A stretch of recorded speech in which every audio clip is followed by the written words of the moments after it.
Online privacy is such a hot topic right now. It seems like we can't go a single day without hearing about a data leak, social media scandals, people caught on video, or old posts coming back to haunt people years later. When it comes to privacy online, there's just no opting out anymore.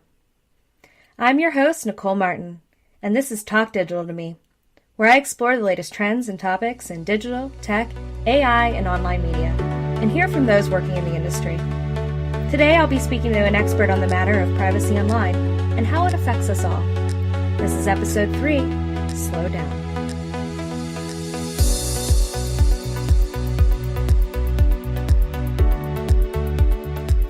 This, of course, is a topic that I am passionate about. Working in digital marketing, especially as a personalization manager, privacy is a huge part of what I do. My TEDx talk last year was on exactly this, the privacy paradox. We all want to have our experiences personalized to us, and we want to see our photos and posts online and be liked by people, but we also want privacy in those times that we want it. So where is the line?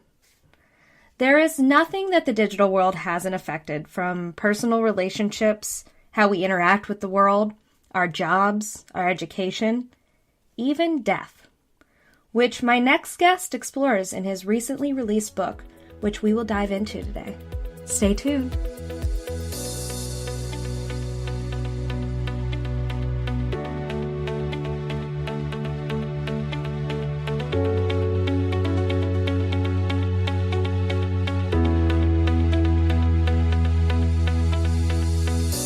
Hi, I am here with Richard Miller.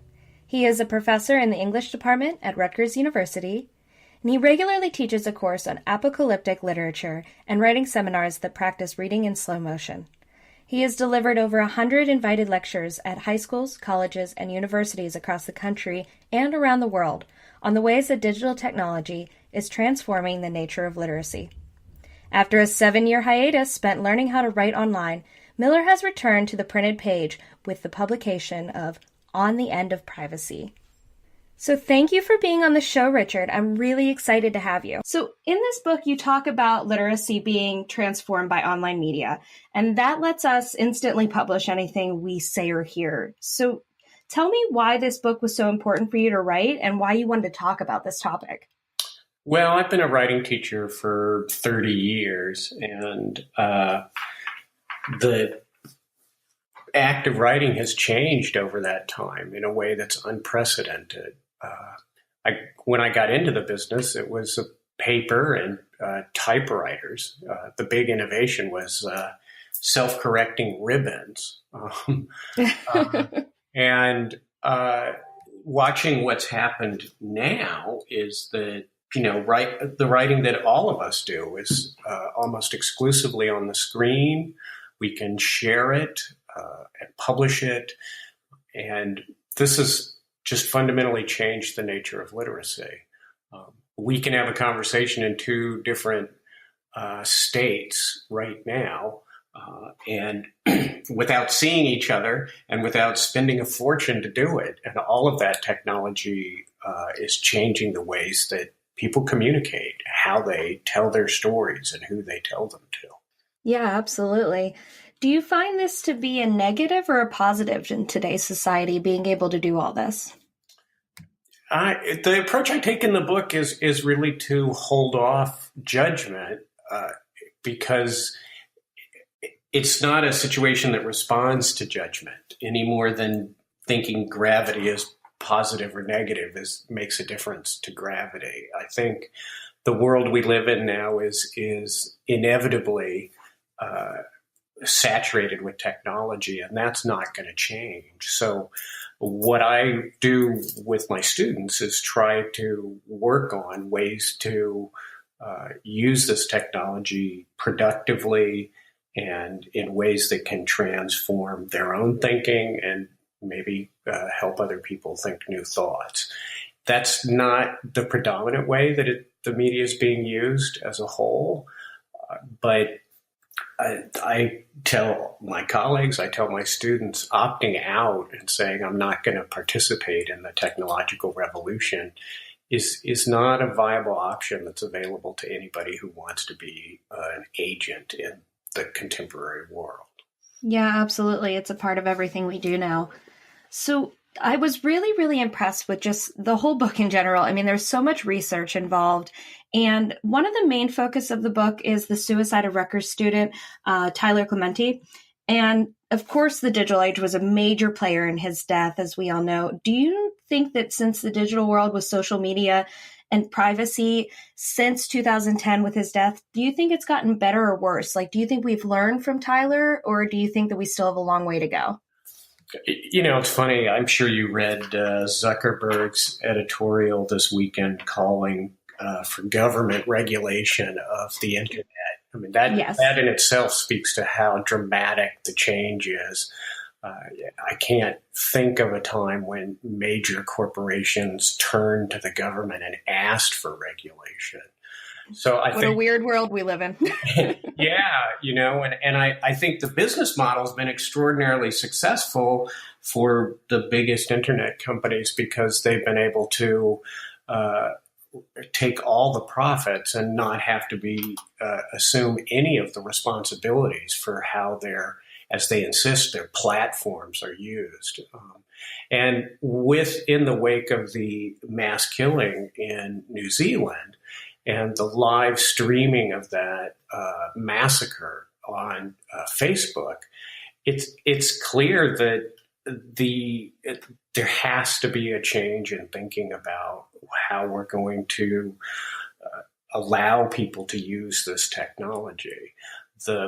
The libertarian streak that says, don't let the government regulate and let everybody do what they feel is responsible has reached its logical endpoint when someone can film themselves killing other people and share it live.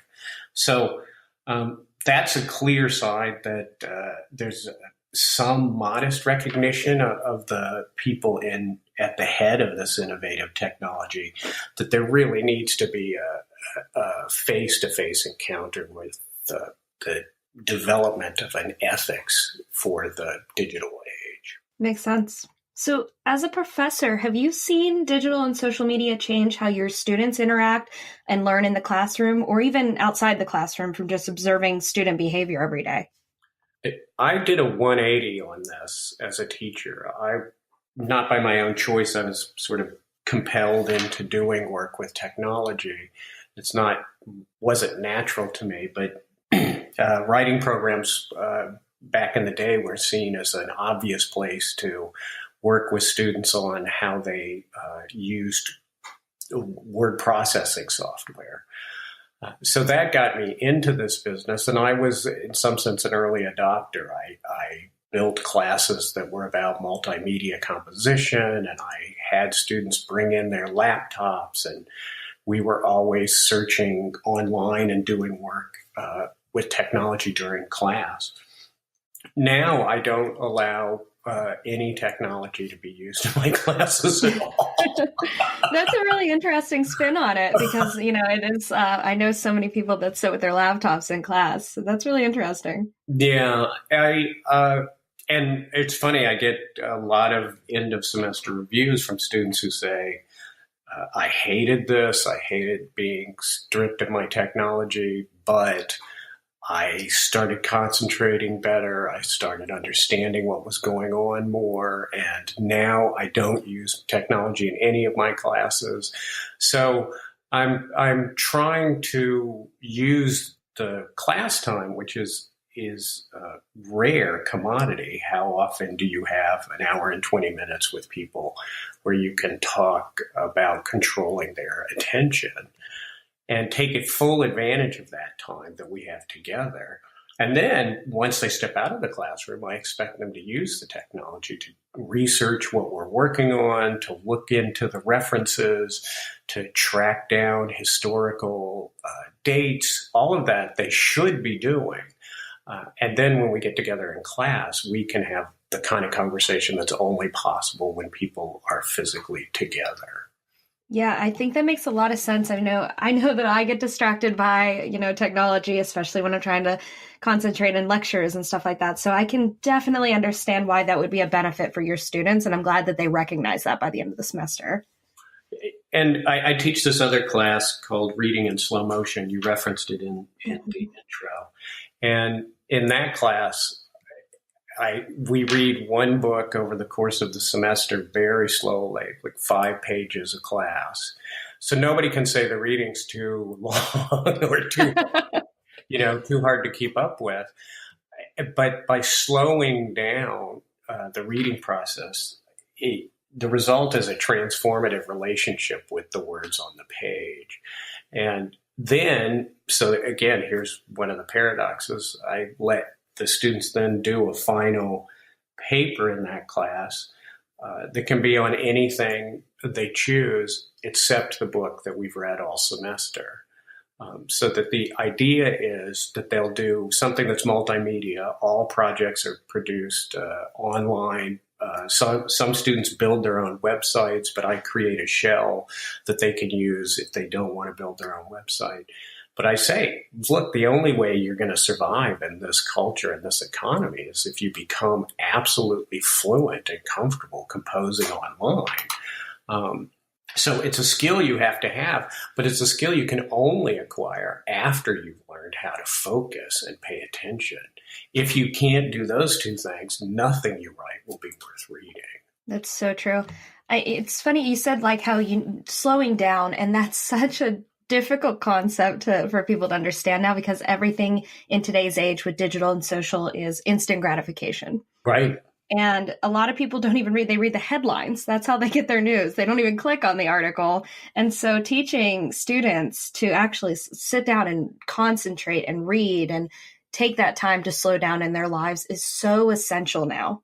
It really is a transformative experience. And the question I now have them write on at the end of the course, it's funny, I in a certain way, I can't believe it took me this long to think up this question, given how obvious it is. But I now say that the question they tackle in this class at the end of the semester is, what question do you want to make certain that you've thought seriously about before you graduate from college? And that really does away with all the research projects that are imagined simply because they're really easy to do. And instead you get, I had 2 pre-med students last semester who said, there's nothing in our medical education that prepares us for our patients dying. We don't get any education whatsoever about the fundamental universal truth for all humans, which is that we die. And so they both, in very different ways, ended up doing research projects on how to think about mortality and the difficulty of talking about mortality with patients. Really amazing work, and it's taken to a level that I could never assign, because if I assigned, well, you have to write a 40-page paper that uses 6 different kinds of sources, you'd say, well, that's insane. But if you say to people, you need to write about something that you really need to find out about, they impose their own standards, and that aspirational aspect is central, I think, to teaching people how to use this technology productively. We can all press, take a picture, share, but it takes a whole different kind of training to sit down and say, I'm going to think about something seriously and share something that is more complicated than a picture taken in an instant or an Instagram story composed over 30 seconds. Right. Yeah, that's really, really intriguing. And I love that they took that initiative to do that themselves, and you inspired them to go out and do something that was going to be so beneficial to them in their careers. It's funny, I could never have come up with the questions they came up with, because they would come to me and say, well, I don't know what to write about. And I was like, I can't tell you what's important to you. Right. Once you get started, I can help you down the road to asking good questions and seeking out better sources. All of that, that's in my bailiwick. But what compels each of us individually to